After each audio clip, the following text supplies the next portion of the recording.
생명공학을 제공해야 맞출 수 있습니다. 김밥의 옆구리가 어느 부위인지 아세요? 아시는 분? 김밥의 옆구리가 어느 부위인지. 예? 여기요? 탈락입니다. 이거는 김학선 교수님이 아무도 맞출 수가 없어요. 김밥의 옆구리는 터지는 쪽이 옆구리입니다. 깔끔하죠? 자, 대한민국에는 헌법이 하나밖에 없습니다. 그런데 헌법재판소가 중심을 못 잡고 사법부가 중심을 못 잡아서 지금 법을 놓고 각양각색으로 해석을 하고 있습니다. 그러나 이분은 윤석열 대통령 비상임 처음부터 비상계엄과 내란은 절대로 승리할 수 없다. 이 기준 하나 갖고 싸우고 있습니다. 대한민국 헌법학자들, 헌법재판소 법관 다 죽었어요? 오로지 살아있는 분 한 분만 모시겠습니다. 헌법학자 김학선 교수님 모시겠습니다.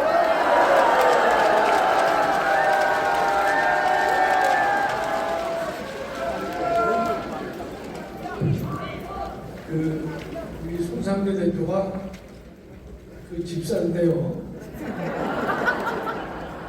목사하고 지금 자꾸 승격이 되고 있어요. 장로급 집사까지는 제가 나중에 했는데 목사급 집사가 되는 건 상당히 불쾌한데요. 이제 아마 우리 손 대표님께서 60대 중반에 집사가 되셨는데 하나님께 그 집사의 직분을 저렇게 감사하게 받는 분이 드물어요. 네. 하나님께서 아주 기뻐하시기 때문에 다른 목사님이 자꾸 목사하고 싶고 실수 같지 않아요, 우리가. 제가 엊그제 주일날 이제 교회를 이렇게 가면서 오면서 박봉사한테 이제 무슨 얘기를 했냐면 우리 정가훈 목사님 참 훌륭하시다. 왜냐면 요새 그 목사님이 어려운 억울한 감옥살이를 하고 계시잖아요. 하다 보니까 이 중간에 나대는 사람들이 너무 많아요. 네. 그렇기 때문에 오죽했으면 오늘 이제 강원식 목사님, 전준환 목사님께서도 귀한 말씀을 별도로 특별히 주셨는데, 그러니까 제가 볼 때는 모든 사람들이 다 각자 자기가 잘났다, 또 존재를 나타내려고 떠들고 있는데, 그런 사람들을 7년간 목사님께서 8년간 이 속이 타들어갔지만 제가 되는 가운데도 그들을 이끌고 하나가 돼서 광화문운동을 지금까지 이끌어 오셨다. 그거 하나만 가지고서도 아무리 칭찬을 해도 부족할 정도로의 감명을 제가 받았습니다. 그러니까 여러분들도 다 동일한 마음이시겠지만 더군다나 목사님께서 억울하게 옥에 갇혀 계시지만은 곧 나오시겠지만 그래도 여러분께서 하나가 돼서 한 목소리로 예수 한국 복음 통일 또 나라를 살릴 그 일에 함께 하셔야 될 것으로 믿습니다. 그리고 안 그래는 제가 안 할게요.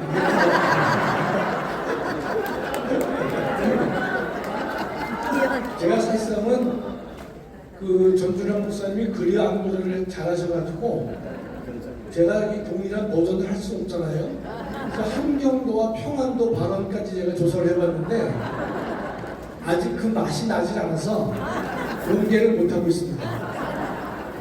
오늘 제가 준비한 것은 이제 얼마 전에 지기현 판사가 1심 판결을 내렸는데 유죄 판결에다가 무기징역을 이제 선고했죠. 그러니까 판결은 이제 두 가지로 나눠볼 수가 있는데, 하나는 요건, 공수처가 내란 재판을 판단할 수 있는 자격이 있는지 없는지가 첫 번째고요. 두 번째, 비상계엄을 내란이라고 볼 수 있겠느냐, 이것이 이제 본안에 관한 문제인데, 오늘은 제가 첫 번째 이 공수처가 내란죄를 판단할 수 있겠는가? 그걸 제가 이제 설명을 드리려고 하는데, 어제 제가 그 전경원 TV에서 방송을 했는데 끝나고 나서 우리 박 본사한테 호되게 혼이 났습니다. 무슨 뭐 법학전문대라고 강의를 하느냐 잘 모르겠다는 거예요. 제가 볼 때도 잘 강의를 못했어요. 연설을 못했습니다. 그래서 제가 그 속상한 마음으로, 교수가 자기 강의 못하면 속상하거든요. 집에 와서 다시 기도하는 마음으로 대폭 줄여가지고 이거 줄여서 잘 설명을 해야겠다, 이런 결심을 하고 왔는데, 오늘 제가 잘 못하면 저녁은 건너뛰지 않을까. 최선을 다해서 간략하게 설명을 드려볼게요. 제목은 지기현이 양심을 포기한 판결인데 내란은 공수처 관할이 아니다, 이건데, 중요한 것은 내란 사건을 공수처가 판단할 수 있는지 없는지를 한번 제가 잘 한번 설명을 드려보도록 하겠습니다. 다음에 먼저 헌법 84조를 볼 텐데요. 84조를 보면 대통령의 형사상 특권인데 이렇게 되어 있습니다. 대통령은 내란 또는 외환의 죄를 범한 경우를 제외하고는 재직 중 형사상의 소출을 받지 않는다. 그 내란이나 외환죄는 소출을 받지만 나머지는 소출을 받지 않는다 그랬는데, 소출이라는 것이 뭐겠느냐? 요거는 이제 기소입니다. 기소, 정확한 기소. 그러면 이런 의문이 있어요. 대통령이 직권남용죄를 범한 혐의가 있을 경우에 검찰이나 경찰이 수사를 할 수 있느냐? 기소를 못한다 그래도 수사를 할 수 있느냐? 이걸 여러분이 일단 정리를 하셔야 돼요. 이것도 멍하시면 다음 순서가 변경합니다. 형사상 소출을 받지 않는다. 그러면 형사상 기소를 못한다, 이런 뜻이거든요. 그럼 이재명이 지난번에 발언을 여러분 들어보셨을 거예요. 대통령은 예컨대 소출을 받지 않기 때문에 수사는 계속 받아야 된다. 그런 영상이 우리가 많이 돌아다녔습니다. 그러면 본인도 대통령은 이 내란이나 외환이 아니더라도 수사는 대통령이 받아야 된다, 이런 뜻이에요. 여기에 대해서 우리가 헌법 교수들이 반대는 안 합니다. 이런 논리적으로 형사상 소출을 안 받기 때문에 소추 전 단계인 수사는 할 수 있지 않겠느냐, 이렇게 보는 것이죠. 이해가 되시죠? 다만 이론적 논의가 되는 것이지, 지금 대통령에 대해서, 이재명에 대해서 누가 지금 직권남용으로 수사할 경찰이 있어요, 없어요? 없지요. 그는 사실상 불가능하지만 이론상은 가능하다, 이 뜻입니다. 이론상은. 아시겠죠? 다음이요. 공수처법을 보면요, 거기에 이 고위공직자가 쭉 나열되어 있는데, 여러분 자기가 여기에 해당하는지 잠깐 보겠습니다. 대통령, 국회의장, 대법원장, 헌재소장, 국무총리, 중앙선관위, 정무직 공무원, 여기에 해당하는 사람은 아마 우리 이정림 차관님밖에 없을 거예요. 왜냐면 정무직 공무원은 차관급부터는 정무직 공무원이거든요. 그러니까 그 이하는 고위공직자 수사처의 대상이 될 수 없습니다. 여러분과 저는 대상이 안 돼요. 대상이 안 돼. 김수현 대표도 대상이 될 수 없어요. 저 직급으로 안 된다는 뜻이에요. 왜냐면 적어도 정무직 공무원은 되어야만 공수처 대상이 되는 거예요. 그 참고로 말씀드리는 거죠. 다음이요. 그 다음에 공수처가 수사해주는 범죄가 쭉 나와 있는데, 여러분 몇 가지가 안 되는데 122조부터 133조까지인데 간단히 봅니다. 직무유기죄, 직권남용, 불법체포 쭉 나오죠. 마지막에 뇌물이 되는데 복잡하죠? 머릿속에 이것만 기억해 놓으세요. 공수처가 수사할 수 있는 사건은 세 가지입니다. 직무유기, 직권남용, 뇌물. 그렇게 보시면 돼요. 여러분 사법점 시험 보는 사람 아니잖아요, 그렇죠? 직무유기, 직권남용, 뇌물죄, 이것만 알아도 대단한 겁니다. 이거 방송에서 하는데 정말 치유할 게 없어요. 자, 여기까지 보면 대한민국의 이 문재인이가 왜 공수처를 만들 필요가 없는데 만들었느냐? 공수처는요, 앞에 언급된 정무직 공무원 이상의 공무원이 직무유기, 직권남용, 뇌물 요거를 범한 경우에만 수사할 수 있는 기관이 공수처입니다.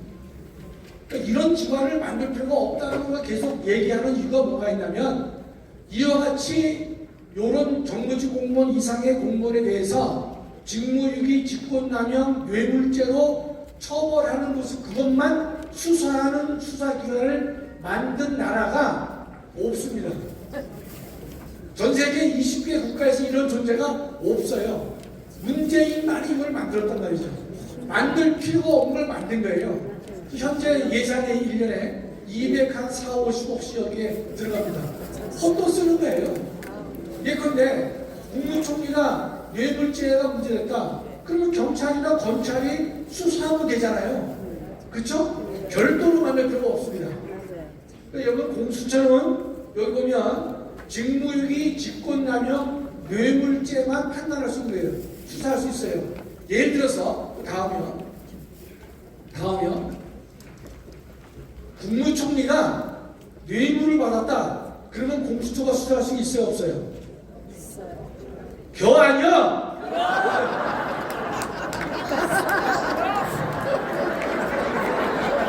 전준환 목사님은 참 쓰시는 이유가 있어. 그럼 그게 아니요는 안 물어봐요. 겨 아니요. 이 집사람 충청 가는 게 충청도 버전을 알립니다. 자, 국무총리가 뇌물을 받으면 아까 직권남용, 직무유기, 뇌물은 공수처 관할이죠? 그렇죠?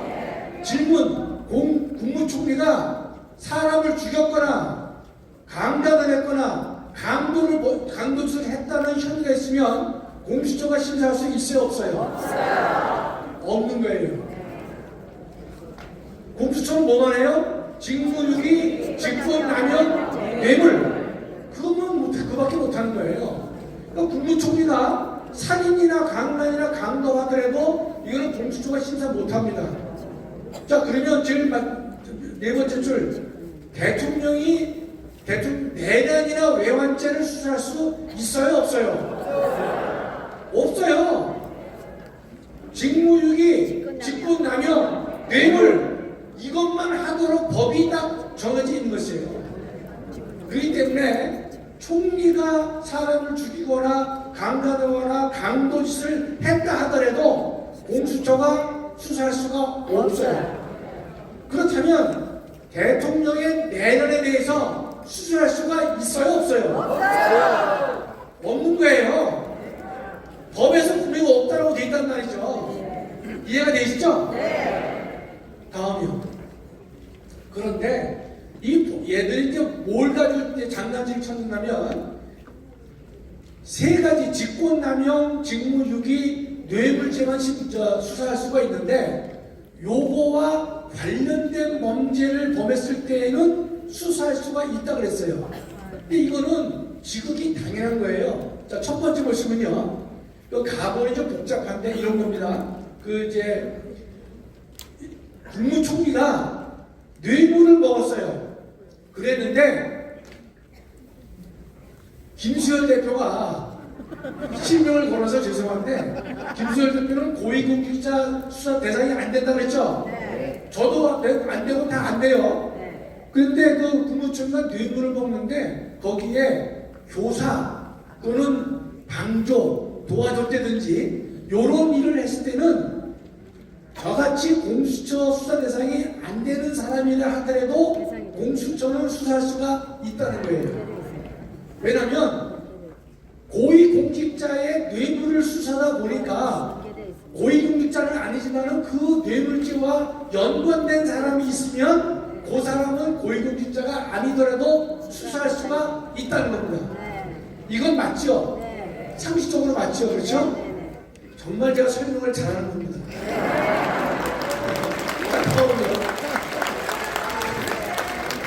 참 쑥스럽습니다.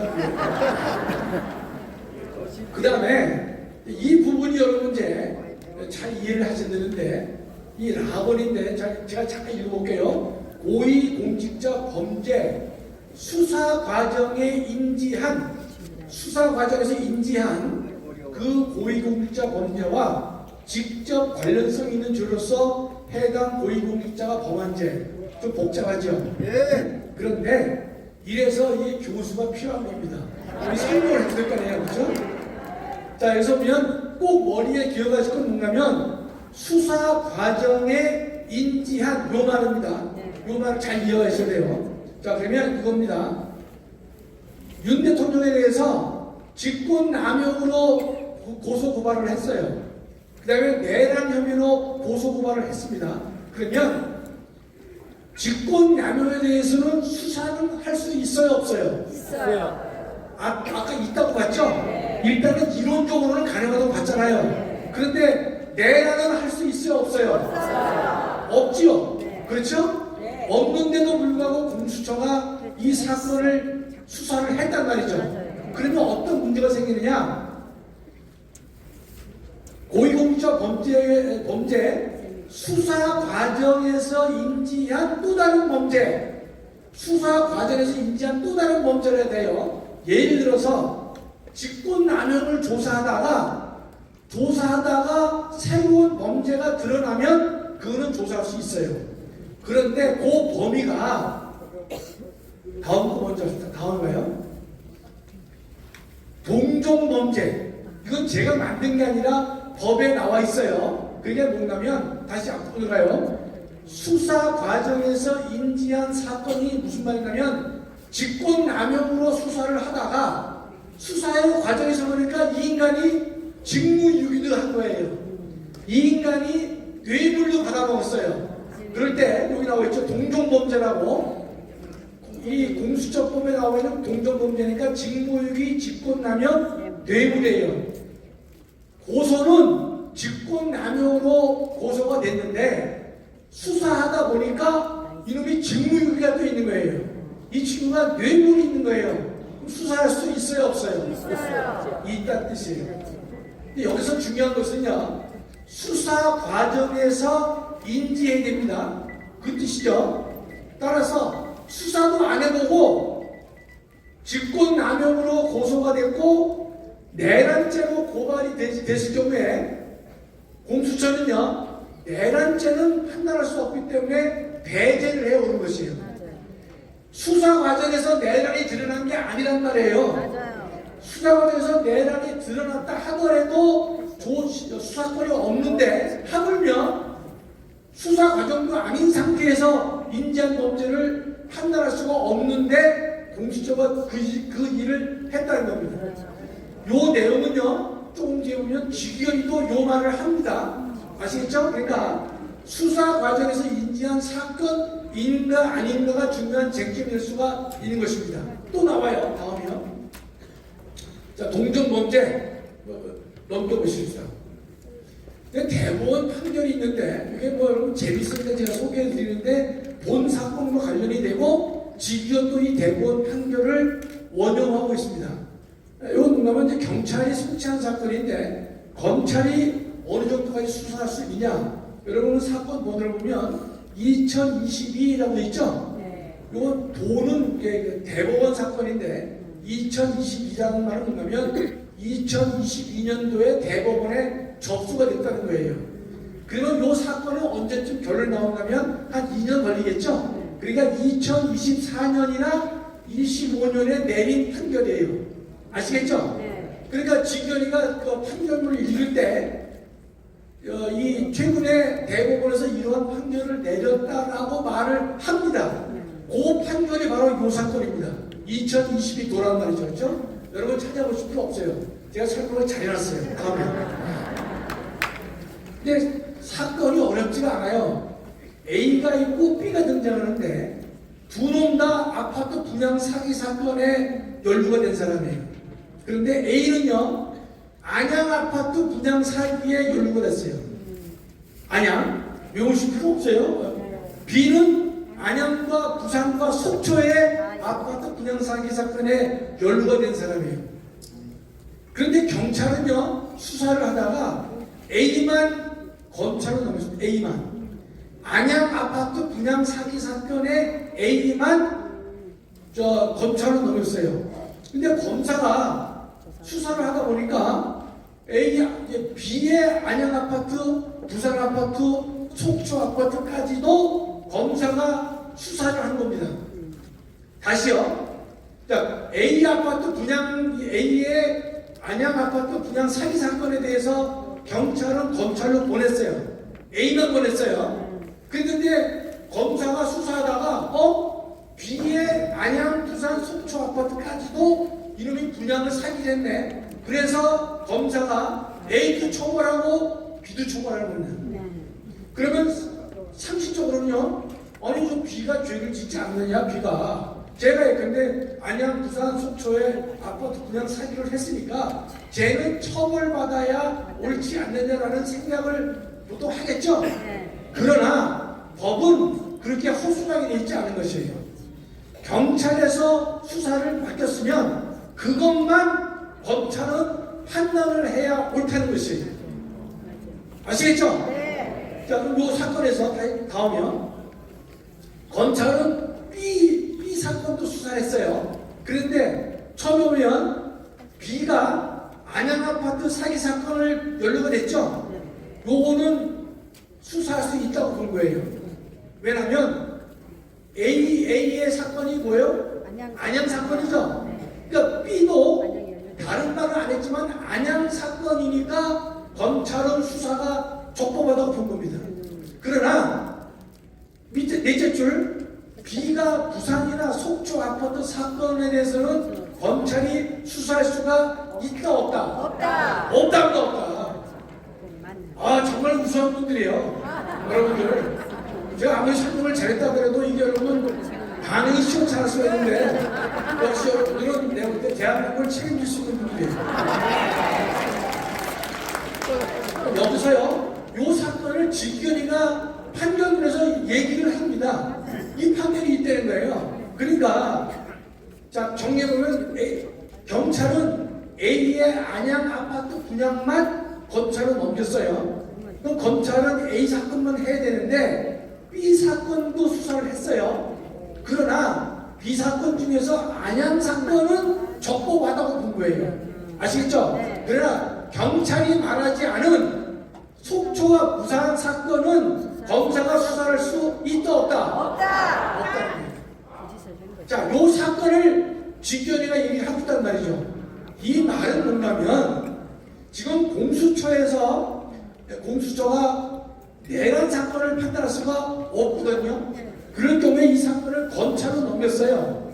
검찰이 조은석 특검법에 의해서 이 사건을 자세하게 조사해가지고 법원에 넘겼다는 뜻이에요. 그러면 요 사건과 보면 검찰은 이와 같이 별도의 수사를 해서 법원에서 재판을 받을 수가 없다는 논리가 되는데 직위원은 된다라고 이제 보는 것이에요. 자 다음이요. 원심은 뭔가면 고등법원인데 고등법원은 직위원 같이 얘기를 한 거예요. 뭐냐면 안양 사건은 검사의 수사 개시가 옳다. 이건 고등법원에서 이렇게 얘기했어요. 당연하죠. 그러나 부산 속초는 그 범위에 해당하지 않지만 즉 검사가 수사할 수가 없지만 이 뜻이에요. 없지만 일반적 수사권이 있고 수사의 필요성이 있기 때문에 가능하다, 적법하다 이렇게 원심을 말을 했는데 이게 대법원에서 깨집니다. 깨지는 것이 다음이요. 대법원 판결은 뭐냐? 자 2번 부분이죠. 위에 부산 속초에 관한 수사 개시는 잘못된 것이다. 그러니까 이 부분에 대해서는 공소기각의 판결을 해야 한다고 봐서 이와 달리 판단한 원심을 파기환송하는 결정을 대법원이 내린 것입니다. 그 말은 뭐냐면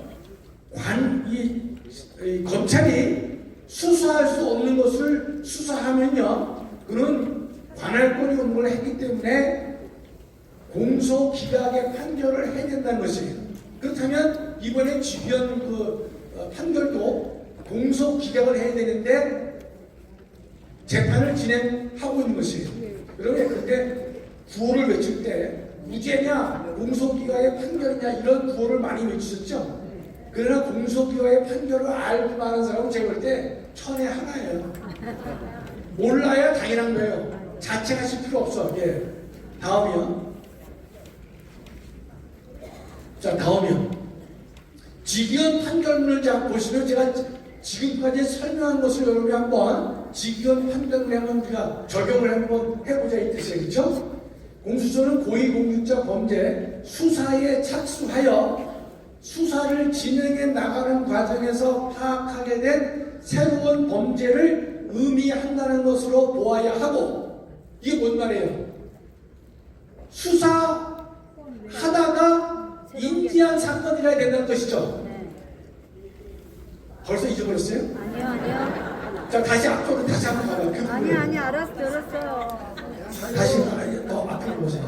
또 저기 이거 보셔야 돼요. 네, 다시 앞으로. 네, 다시 앞으로. 다시 요거 수사 과정에서 인지한 범죄라고 돼 있죠? 법에 수사 과정에서 인지한 범죄라고 돼 있잖아요. 그렇죠? 다시 그 부분으로 한번 가보세요. 네, 다시.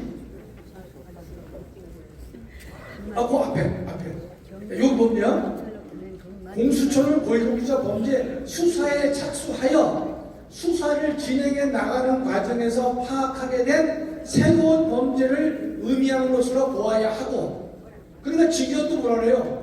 이게 수사에 착수해서 진행하다가 알게 된 범죄라 되는 것이지 처음부터 내란으로 고소고발을 내왔다고 해서 판단해서는 안 된다는 것을 자기가 자인한 것이죠. 이것이 법의 취지에도 부합하고 문헌의 의미에 충실한 해석으로 보인다.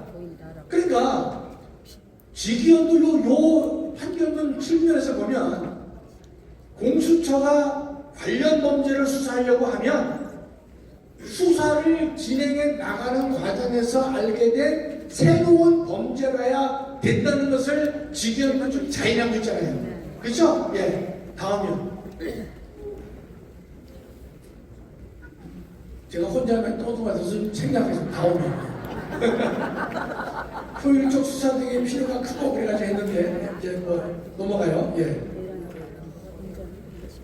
자, 이거 보면 이걸 읽어보겠습니다. 공수처는 내란죄에 대한 수사권이 없음에도 직권남용 권리행사 방해죄에 대한 고발장에 내란죄가 함께 기재되어 있다는 것을 이유로, 그러니까 고소고발장에 내란이라는 용어가 있다 이거예요. 수사 진행 중에 발견돼야 되는데 이 고발장이 있다는 이유로 범죄의 중대성과 법정형을 비교조차 하기 어려운 내란죄를 수사한 것은 위법이 된 것입니다. 그럼 아까 제가 국무총리가 뇌물죄 조사를 받다가 살인죄가 드러났어요. 강간이 드러났어요. 그러면 공수처가 수사할 수 있어요, 없어요? 없잖아요. 그러면 살인, 강도, 강간보다 어마어마하게 더 중요한 게 뭡니까? 바로 내란 혐의가 되는 것이에요. 그러면 국무총리도 직권남용을 하다가 뇌물죄를 수사받다가 살인죄가 발견된다 하더라도 수사할 수 없다고 보는 거 아닙니까? 하물며 범죄의 중대성과 법정형을 비교조사할 수 없는 이 내란을 갖다가 수사한다고 하는 것은요, 명백하게 위법이 된 것입니다. 맞죠? 네. 자, 다음이요. 그런데 이 직위원이가 어설픈 설명을 합니다. 위와 같은 주장에도 일리가 없는 것은 아니라, 그러니까 우리의 주장, 내란죄 할 수 없다. 근데 법적 논의가 수사 과정에서 인지한 사건이 아니기 때문에 안 된다는 우리의 주장에 대해서 뭐라고 하냐면 일리가 없는 것도 아니라 이렇게 말을 합니다. 그러나 경찰이 별도로 수사를 개시하였고 공수처와 경찰이 공조수사본부를 결성했고 이렇게 얘기를 하는데, 여러분 경찰과 공수처가 당시에 공조수사본부를 만들었잖아요. 이거는 법정기관이 아닙니다. 둘이 만나서 머리를 맞대고 어떻게 했으면 좋겠냐는 의견을 나눈 것에 불과하지, 공조수사본부는 법이 정한 수사기관이 아닌 것이에요. 법은 누가 있냐면 공수처와 경찰과 검찰을 수사기관으로 법이 정해주고 있지, 두 놈이 만나가지고 무슨 본부를 만들었다 해가지고 그 본부가 주체가 될 수가 없음에도 불구하고 직위원은 저런 말을 하고 있다는 말이죠. 참 어설픈 변명을 좀 하고 있는 것이에요. 그리고 이제 토요일 날도 이동우 장로가 뭐랬냐면 앞부분 보면은 판사로서의 직위원이고 뒷부분은 협박당한 직결이다 이렇게 이제 얘기를 했는데 오래간만에 참 멋있는 말을 했어요, 그렇죠? 네. 지금 뒤에 있나? 자 다음이요. 자 다음이요. 이제 이것도 여러분 참 머리가 아픈 얘기인데 여러분 이제 상식 때문에 말씀드리는데 공소기각이요 하나만 있는 게 두 가지가 있어요. 공소기각의 결정도 있고 공소기각의 판결이 있어요. 그럼 여러분 이럴 거예요. 뭐 저기까지 설명을 하느냐 하지 마시고 자 보세요. 지금 왜 설명드냐 공소가 취소되었을 때 이게 뭔 말이냐면 지금 민주당에서 86명의 국회의원들이 모여가지고 뭘 만들었습니까? 이재명의 1심 사건 공소 취소를 하자는 모임을 만들었어요. 86명이 완전히 미친놈들이에요. 공소 취소를 만약에 이재명 사건은 지금 다 1심 사건이거든요. 공소 취소는 1심만 할 수 있어요. 안 되는 건 파기 환송만 남아있고 나머지는 다 1심 판결인데 이재명이가 가장 두려운 게 뭔가 하면 자기가 임기 끝난 다음에 처벌받을 것을 엄청나게 두려워하는 겁니다. 그러니까 86명이 모여가지고 공소 취소를 하자는 거예요. 검찰의 기소가 조작 기소이기 때문에 공소 취소를 하자는 국회의원 인간들이 86명이나 있는 거예요. 자 그러면 만일에 이게 압력받아서 검사가 공소를 취소하잖아요. 그러면 법원은요 유무죄 판단하지 않고 공소기각의 결정으로 끝이 됩니다. 그럼 이렇게 공식으로 되어 있는 거예요. 두 번째는 피고인이 재판 중에 사망할 수 있죠. 예전에 노무현 대통령이 재판 중에 사망했단 말이죠. 그럴 때는 유죄 무죄 안 따집니다. 안 따지고 법원은 그냥 공식적으로 기계적으로 공소기각의 결정을 내립니다. 그러면 이재명에 대해서 공소가 취소됐다. 이런 공소 취소가 말이 안 되는 게 여러분 생각해보세요. 검사가 기소를 해놓고 내가 그 기소 실수했다. 취소하는 경우는 봤어요? 아니 우리 이정희 차관님 연세가 많으실 때 이제껏 사시면서 검사가 기소했는데 법원이 무죄를 한 경우는 있어요. 이제 기소했는데 실수 잘못 그래서 기소를 취소한 예를 많이 보셨냐고 해요. 없어요. 없는데 이 나라가 망조가 들어가지고 86명이나 되는 현역 국회의원이 대놓고 노골적으로 이재명 사건에는 공소 취소해야 된다. 그런 모임을 갖고 있는 나라가 지금의 대한민국이라는 뜻이에요. 있을 수가 없는 일이에요. 있을 수 없는 일이에요. 근데 만약에 공소가 취소되면 법원은 공소 기각의 결정으로 끝이 맺습니다. 그래서 소개를 그렇게 하는 거예요. 참고하시라고. 재판 중에 죽으면 공소기각의 결정, 공소 취소하면 공소기각의 결정인데 공소기각의 판결은 뭐냐? 빨리 읽어보면 공소제기의 절차가 법률의 규정을 위반하여 무효가 될 때, 이때가 이제 공소기각의 판결인데 바로 이 뜻입니다. 공수처가 수사 권한을 가지고 있지 않음에도 불구하고 대통령을 수사해서 내란죄 문제를 수사한 것은 그리고도 이렇게 공소제기를 청구했단 말이죠. 이거는 공소제기 절차가 법률의 규정을 위반했기 때문에 무효다.